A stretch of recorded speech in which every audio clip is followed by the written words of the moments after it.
চাঁপাইনবাবগঞ্জের দুর্লভপুর ইউনিয়নের বালুটুঙ্গি এলাকায় অভিযান পরিচালনা করে ফেনসিডিল সহ একজনকে আটক করেছে 53 বিজিবি ব্যাটালিয়নের সদস্যরা। আজ সকাল ভোর 5টার দিকে বিশেষ অভিযানের মাধ্যমে তাকে আটক করা হয়।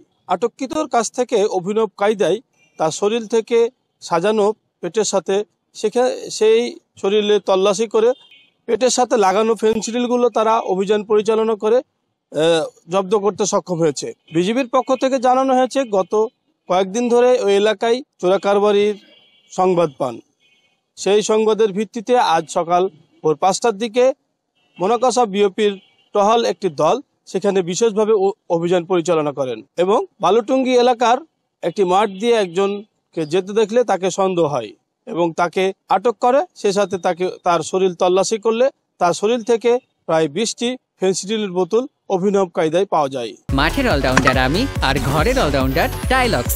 টাইলক্স টয়লেট ক্লিনার, ক্লিন মানেই টাইলক্স। বিজিবির পক্ষ থেকে আরো জানানো হয়েছে, এই ফেনসিডিলগুলো মূলত ভারত থেকে বিভিন্নভাবে বাংলাদেশে প্রবেশ করছে এবং বিভিন্ন জেলায় ছড়িয়ে যাচ্ছে। বিষয়টি নিশ্চিত করেছেন চাঁপাইনবাবগঞ্জ 53 বিজিবি ব্যাটালিয়নের অধিনায়ক মনিরুজ্জামান জানান, সীমান্ত এলাকায় ফেনসিডিল, চোরাকারবারি সহ অন্যান্য বিষয়ে তারা জিরো টলারেন্স। এবং তিনি আরো জানিয়েছেন, চাঁপাইনবাবগঞ্জের যে বর্ডারে অনুপ্রবেশকারী বা অবৈধভাবে প্রবেশকারী আছেন তাদেরকে বিশেষভাবে সতর্কও করেছেন। তিনি জানিয়েছেন, কোনোভাবেই অবৈধ বা অনুপ্রবেশ করা এই সীমান্ত দিয়ে সম্ভব নয়। সেই জন্য তারা টিম বাড়িয়েছেন এবং টহল বাড়িয়েছেন। আমরা আরো জানতে পেরেছি যে সকালবেলায় ভোর 5টার দিকে বিজিবির মোনাকাসা বিওপির কোম্পানির পক্ষ থেকে তারা এই অভিযান পরিচালনা করেন এবং সেখানে যে লোকটিকে ধরা হয়েছে তার বাড়ি সাহাপাড়া এবং সে বিভিন্ন সময় কিন্তু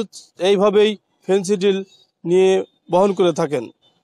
চাঁপাইনবাবগঞ্জের সাহাপাড়া গ্রামের সোহরাব আলীর ছেলে জাহাঙ্গীর, 45 বছর বয়স, সে দীর্ঘদিন ধরেই এই ফেনসিডিলের সাথেই জড়িত।